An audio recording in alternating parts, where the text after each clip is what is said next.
How to change background in OpenShot. Want to customize the look behind your subject? Let's change the background in OpenShot. Start with a green screen clip or a video that has a solid background. Import both the video and your new background image or video. Place the background clip on track 1 and the subject video on track 2 directly above it. Right-click your subject clip and choose Properties. In the Effects tab, add the Chroma key effect.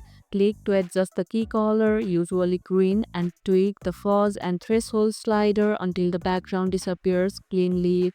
Need to resize or reposition the background?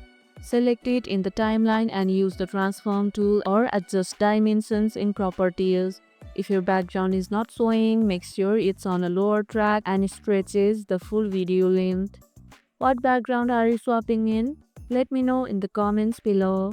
And if this video helped, hit the like button, share it, subscribe and leave a comment. Thanks for watching and I'll see you in the next one.